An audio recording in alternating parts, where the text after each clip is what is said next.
BP reports today that the 4-inch diameter tube inserted into the leak site at the Deepwater Horizon oil rig in the Gulf is now siphoning out about 2,000 barrels of oil a day. That's twice as much oil as what they said they were siphoning out when the siphon tube effort began on Sunday. Of course, that's still only a fraction of the crude oil gushing out every day into one of the country's most ecologically and economically important areas. Florida Democratic Senator Bill Nelson this morning released new footage of the BP oil leak, including these images that were recorded before the insertion tube was placed, and also these images recorded yesterday after they got the tube down there. We're also starting to see images of oil on the shoreline. These still images today released by Greenpeace. They say these shots were taken at South Pass, about 20 miles south of where we broadcast from in Venice, Louisiana, a couple of weeks ago. Up on the surface, the Coast Guard reports that 20 tar balls were picked up at a state park along the western tip of the Florida Keys. The tar balls have been sent away for analysis to determine whether or not they are from the Deepwater Horizon oil rig leak. Results aren't expected for a few days. If the tar balls are, in fact, from the Deepwater Horizon leak, it would likely mean that the oil has made it into the loop current, the Gulf current that flows clockwise from the Yucatan Peninsula to the northern Gulf of Mexico and then through the Florida Keys, the incredibly ecologically sensitive Florida Keys, and up the Atlantic coast.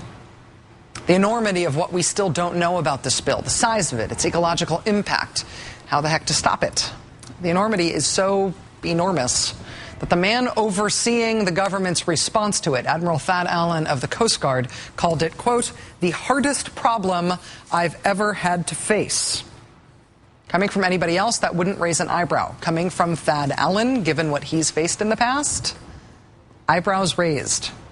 Joining us now is Admiral Thad Allen, the Commandant of the U.S. Coast Guard. He is best known nationally for having taken over responsibility for the federal response to Hurricane Katrina after the initial response fell short. Admiral Allen, thank you very much for your time tonight, sir. Good evening, Rachel. The images that we saw from South Pass today of oil on marshland, pretty hard to stomach. Do you expect that more oil will make landfall anytime soon? Rachel, I think it's likely. One of the difficult things about the spill is it's not a large monolithic spill. The oil has come to the surface. Sometimes it's been treated with dispersants or in situ burning or was mechanically recovered by skimmers. So rather than having a very large homogeneous spill, what we have is a very large perimeter with concentrations of oil. That's bad in that it's a wide perimeter. It may be good in that when it comes ashore, it's coming ashore in much smaller quantities than a large spill would represent. I know that BP is responsible for the spill in the first instance, but you are the national incident commander for the federal government here. You're overseeing the federal government's response and BP's response. Do you feel like there is more that could be done that hasn't been done? Are there any other resources or techniques that would have a reasonable chance of containing this thing that haven't been tried yet? Well, I kind of divide the problem into two parts, Rachel. The oil on the surface is something we know how to deal with and we've done before. There have been a massive amount of resources that have been gathered to deal with that, and they extend from central southwest Louisiana all the way around now to Pensacola, Florida, and our planning is extending clear down to Key West, as you noted earlier. The other issue is the source of the discharge, and that's what makes this spill very, very unique. There's no human access at the point of discharge. Everything we know comes back through remotely operated vehicles and remote sensing. It's two-dimensional. Therefore, things like trying to establish the flow rate become problematic. That doesn't mean we can't or shouldn't do it. It just means it's a very different operating environment from anything we've dealt before in spill response. In terms of that flow rate, there has been some controversy as scientists have said that there may be more that could be done to determine how much oil is leaking every day. BP has resisted trying to put too many resources toward that, saying it wouldn't make that big of a difference in terms of the response anyway. It would essentially be a distraction. What's your view about how important it is to understand how much oil we're dealing with quantitatively? Well, again, I think it's important to make a distinction between the flow rate as it relates to the response and the need to understand the flow rate and the overall magnitude of the spill. We mobilized far more resources than the flow rate would indicate right now because we are prepared for a worst-case discharge. So in that case, the flow rate is not consequential to the amount of resources we've mustered or employed. However, in the long run, we start looking at natural resource damage assessments and long-term impacts. We need to know how much total oil has been discharged, and to do that, we have to have a better way of understanding what is coming out through those leaks. To that end, we've actually established a technical group with a peer review that's going on right now. I've been consulting with Lisa Jackson and Jane Lubchain Finkel, other members of the administration, and we're bringing all best minds to bear on how we can get a better estimate on what's coming out of those pipes. When you were first appointed National Incident Commander here, sir, you estimated the capping process, shutting down the point of origin of the spill, would maybe take 45 to 90 days. You said that about 2 weeks ago. Do you still think that's an appropriate estimate? Do you think that's what we're looking at in terms of getting that thing capped? Yeah, I believe the target date that's been established by P is the 14th of August, and they have what they call a depth-to-time chart where they plan out where they need to be at a certain time to meet that milestone. And right now, they are on target with their depth-to-time chart.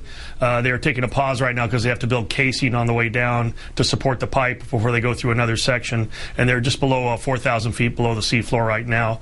But as they get further down, it becomes more difficult due to the rock formations. But so far, against their timeline, they're on target. In terms of the overall responsibility here and the direction of the response, if BP wasn't doing something that you thought could improve the situation, I'm not accusing them of doing that, but if that were the case, could you compel them to do it? It's a great question, Rachel, and the answer is yes. Under the law, the federal on-scene coordinator, in this case, it's Admiral Mary Landrieu, who runs the Area Unified Command down in Robert, Louisiana, who reports directly to me. We have the authority to direct BP to provide information. That is how the video was released today that you saw. Have you had any other issues of conflict with BP that you could tell us about in terms of things that you'd like them to do that they've been reluctant to do? I think there's generally concurrence on the large-scale issues. I think sometimes the logistics of moving boats around, there's so much activity going on the surface and on the bottom with remotely operated vehicles. Trying to get everybody queued up and do what you need to do simultaneously has presented some logistics challenges. And I think we've had to kind of centralize our approach to boom acquisition. I'd say other than those two things, which are more coordination challenges, on the big issues, they've been responsive. Admiral Allen, your presence here and your role here is something that has inspired a lot of confidence in a lot of Americans, mostly because of what we know, the confidence that our leaders have put in you, both after Hurricane Katrina and in this instance. I also know that you are due to retire as Commandant of the Coast Guard a week from today, on May 25th. Are you planning on continuing your role in this relief effort even after the date which you're supposed to be able to finally take a rest? Well, Rachel, the 25th of May is actually the change of command date for the Commandant of the Coast Guard, and I'll be relieved as Commandant by Admiral Robert Papp. My actual retirement date is 1 July because I was going to take leave, but that's under active discussion right now, and I serve at the pleasure of the President and the Secretary.